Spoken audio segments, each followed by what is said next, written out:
Shalom, bendiciones para todos. Que la sangre de Yeshua nos lave, limpie todo lo que estorba, limpie los aires, nuestras mentes y nuestros corazones, y permita que esta palabra penetre en nuestros corazones dando fruto al 1000 por 1. Que el Señor restaure, sane y provea, supla toda necesidad de acuerdo a sus riquezas en gloria, como su palabra dice. Y le damos gracias a nuestro Padre por estar en este tiempo guiándonos para que su palabra llegue a las personas que necesitan llegar. En este día vamos a hablar acerca de el amor de Jehová, la historia de amor más grande jamás contada. Esta historia la vamos a ir develando poco a poco en diferentes estudios para que lleguemos a un pleno conocimiento y poder asimilar toda la información, que es bastante. Entonces, si vamos a Mateo 15:24, podemos empezar a mirar cómo refleja el amor del Padre hacia nosotros cuando el propio Yeshua le dice a la sirofenicia que él vino solamente o exclusivamente a las ovejas dispersas del pueblo de Israel. Esta es una declaración que nadie puede refutar. Nosotros no podemos decir que vino a los gentiles y que ya como los israelitas lo despreciaron, ya nosotros ocupamos ese lugar. Eso es una mentira. Él vino al pueblo de Israel, a las ovejas dispersas en toda la diáspora, en todos los países que fue regada, y probablemente nosotros somos parte de ello, y si no, podemos entrar a través de Yeshua con nuestra obediencia y fe, como hizo la sirofenicia, que alcanzó su milagro por su persistencia y su fe.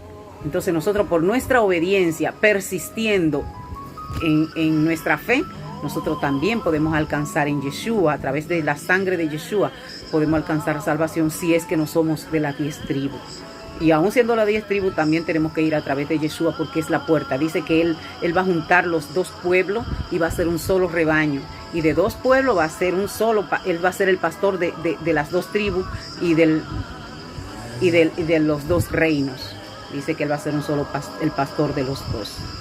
Este es el misterio del Evangelio del que Pablo habla, que fue tergiversado, como Pedro afirma, por los indoctos, por las personas que no tenían conocimiento. Tergiversaron todo y ahora se está diciendo, como nosotros nos enseñaron, que ya los judíos no tienen la gracia, que la gracia la tenemos nosotros, pero eso no es cierto.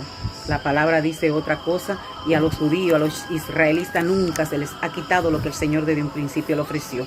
Y podemos mirar la persistencia del Señor en mantener su palabra, que lo vino haciendo desde un principio y se ha ido cumpliendo todo lo que Él declaró que se iba a cumplir.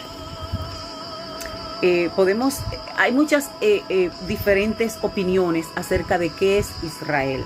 Cuando alguien le pregunta cuando uno le pregunta a alguien acerca de qué es Israel, las personas pueden decir que es un pequeño país en el Oriente Medio, otros dicen que es Judá y otros dicen que es la iglesia cristiana.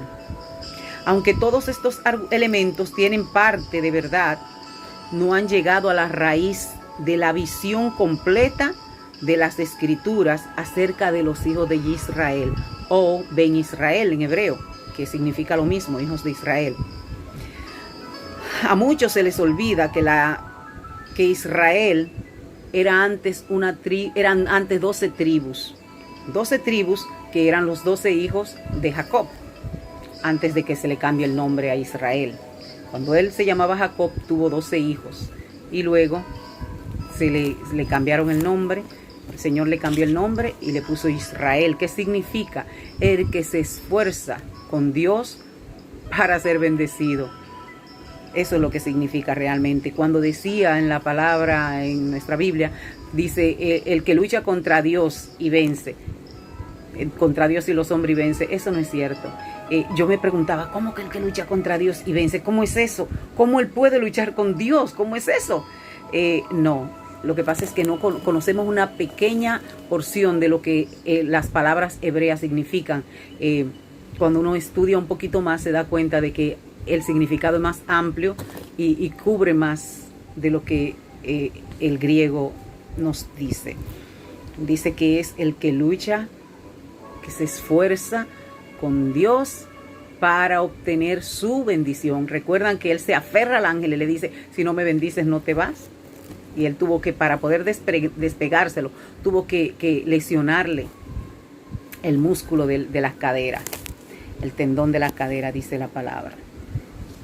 Después de esto vamos a seguir mirando que las 12 tribus fueron gobernadas cuando salieron de Egipto.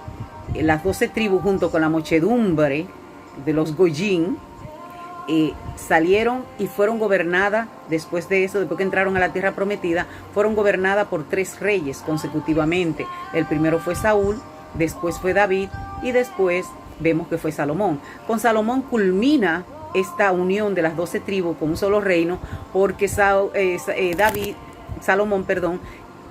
empezó a hacer lo que a Dios no le agradaba, empezó a desobedecer, y ya habían leyes y estatutos y órdenes de qué sucedía cuando el pueblo de Dios empezaba a pecar, vivía en pecado y no se arrepentía. Entonces todo eso el Señor se lo reclamó a Salomón y le dijo que iba a desgajar por su desobediencia, iba a desgajar los reinos de sus manos.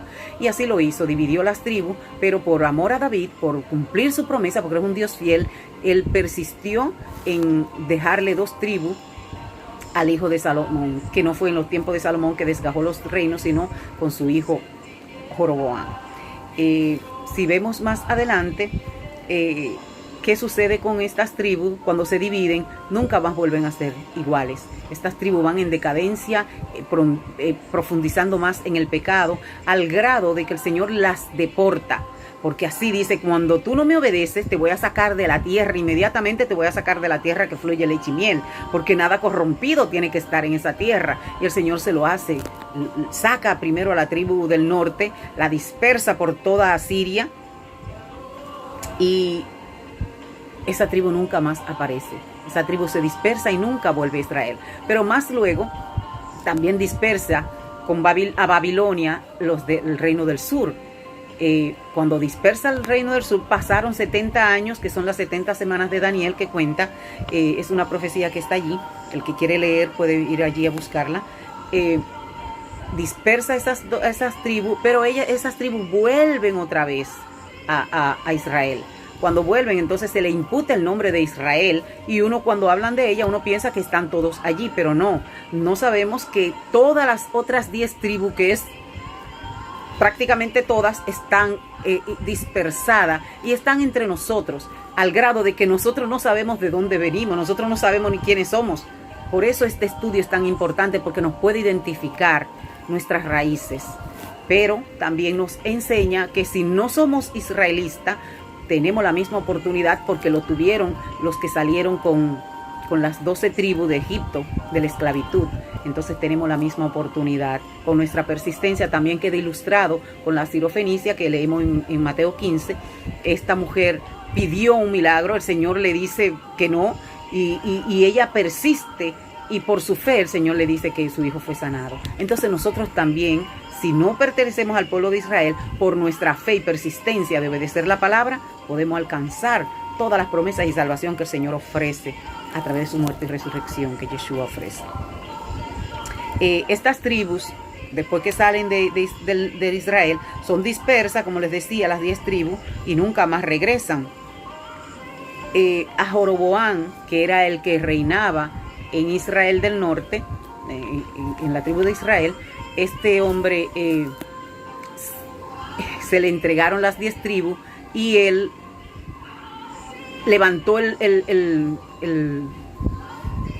altar en Siloé, y allí empezó a él mismo a hacer servicios para que el pueblo no volviera a Judá, para que el pueblo no fuera a Jeroboam, a unirse con ellos, con Judá, que era allí que estaba el tabernáculo, el templo. Entonces el Señor allí le profetiza, manda un profeta, lo podemos ver en Primera de Reyes, le manda un profeta, y incluso el brazo se le seca porque él mandó atrapar al profeta cuando el profeta estaba profetizando que el altar se iba a romper, a quebrar. Y a partir de allí fueron dispersos y nunca más volvieron, quedaron dispersos en todo el mundo y se unieron al mundo gentil, que perdieron su identidad.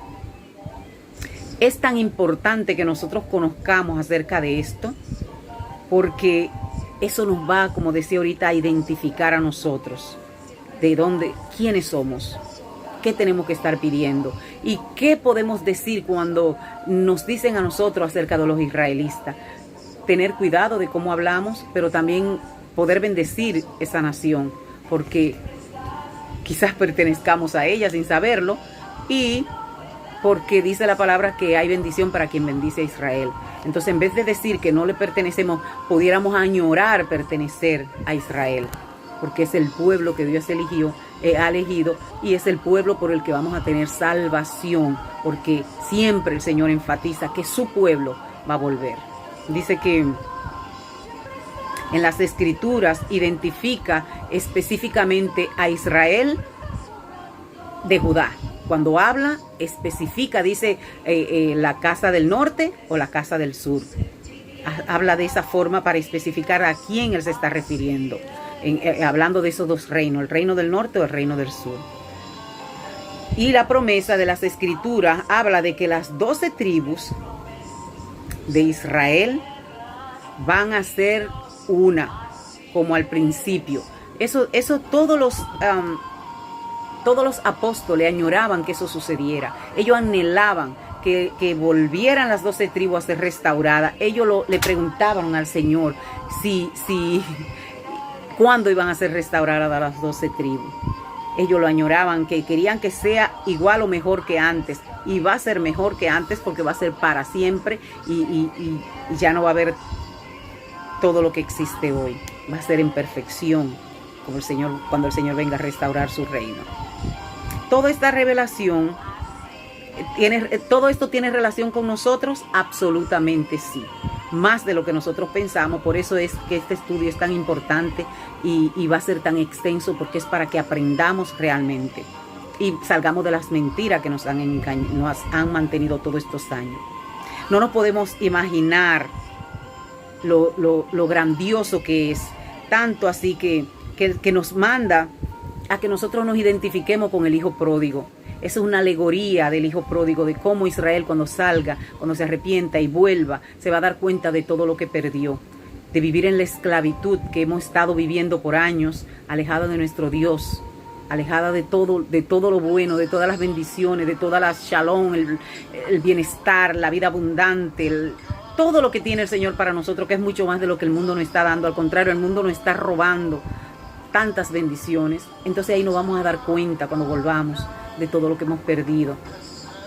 Si vamos a Jeremías 30, del 1 al 3, en Jeremías 30, del 1 al 3, podemos identificar lo que dice el Señor, como les decía ahorita, que Él no ha cambiado su pensamiento acerca de Israel. Él sigue pensando en restaurar a sus tribus. Él lo sigue pensando y lo sigue declarando. Por eso Él, antes de que esto suceda, Él le dice a Israel lo que Él piensa hacer. Y dice así: esta es la palabra de Jehová que vino a Yimeyá, o Jeremías. Esto es lo que Jehová Elohim de Israel dice: escribe un rollo todas las palabras que yo te he hablado, porque el día está viniendo, dice Jehová, cuando yo revertiré el cautiverio de mi pueblo Israel y ayuda a Judá, dice Jehová. Yo los haré que regresen a la tierra que yo di a sus padres y ellos la poseerán. Es decir, que nuestro término no va a ser disperso, vamos a ir a Israel. Así como los egipcios que estaban allí, que quisieron unirse, tuvieron que salir con las tribus de Israel. Así nosotros, si queremos vivir en el reino de Jehová, vamos a tener que ir a Israel, porque allí es que vamos a ser juntados, porque eso es lo que la palabra dice. Y como nosotros por fe vamos a ser israelitas a través de Yeshua, pues vamos a tener que vivir allí como un solo pueblo. Y como dije ahorita, los discípulos anhelan que eso suceda pronto. En el hijo pródigo, en Lucas 15, pueden encontrar parte de esa historia tan grandiosa que nos va a llenar de satisfacción, y cuando lo hagamos, cuando seamos restaurados, vamos a entender todo lo que nos hemos perdido. En Ezequiel 37, 19 también el Señor habla. En Ezequiel 37, 19 también el Señor habla acerca de... En Ezequiel 37, 19 el Señor también le habla al pueblo diciéndole de las varas. Le dice que va a tomar las varas y va a hacer una sola vara en la mano en su mano. 37:19. Dice así: dice Jehová, yo cogeré el palo de Joseph, el cual está en la mano de Efraín, junto con las tribus de Israel, que están unidas con él, y las pondré juntas con el palo de Jehudá, y los haré un solo palo, para que se hagan uno en mi mano. ¿Se dan cuenta? Ese es el plan que el Señor tiene: juntar las dos tribus, hacer una sola tribu en sus manos. Esos son sus planes. Pero antes del desarrollo de vamos a desarrollar este tema un poquito más adelante. Ahora vamos a ver en Isaías 1:18. En Isaías 1:18 el Señor nos invita a que vayamos a Él para que Él nos haga blancos. Dice así, de una forma maravillosa. En el 18 dice, 1:18. Isaías dice así: y vengan ahora, dice Jehová, razonemos juntos en esto. Aunque sus pecados sean como escarlata, yo los haré blanco como la nieve, y aunque sean rojos como el carmesí, serán blancos como la lana.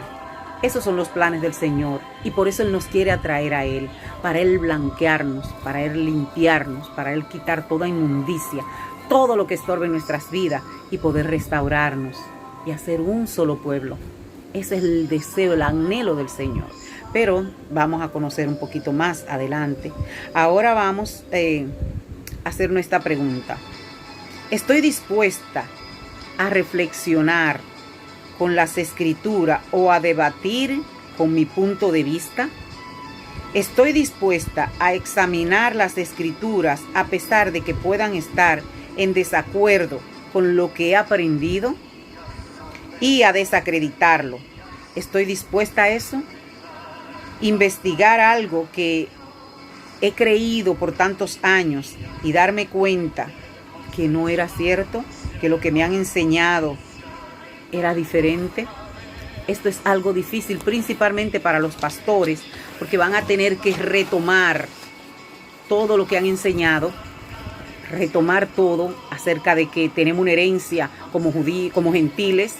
Todo eso hay que retomarlo, porque eso no es cierto. Nosotros tenemos herencia a través de Yeshua, pero unido al pueblo de Israel. Es esencial nosotros poder acceder al pueblo de Israel. No hacernos judíos, porque no se trata del judaísmo como religión. Se trata de ser un solo pueblo, porque desde un principio el Señor así lo estableció. Allí no va a haber diferencia, como dice Pablo, pero sí tenemos que unirnos a ellos. Eso es lo que la palabra dice. Durante los primeros días del nuevo pacto, no Nuevo Testamento, porque testamento hacen las personas que mueren. Cuando tú mueres, deja tu testamento, pero Yeshua murió y resucitó. Entonces Él no tiene un testamento, Él tiene un nuevo pacto. Solo había una sola fuente de la palabra.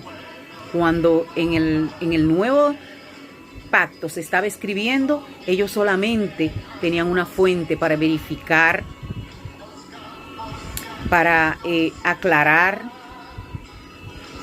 para poder tener una definición sobre las frases o palabras que se estaban usando y para probar todo lo que estaba escribiendo. Y esa fuente solamente era el antiguo pacto. Jesús habló sobre él, Pablo habla de él, Judas habla de él. Todos los que escriben en el nuevo pacto tienen que hacer referencia al antiguo pacto. Entonces, ¿de dónde vino la idea de que ya nosotros no debemos leerlo? ¿De dónde vino la idea de que nosotros no debemos cumplir con todas las leyes que el Señor estableció allí?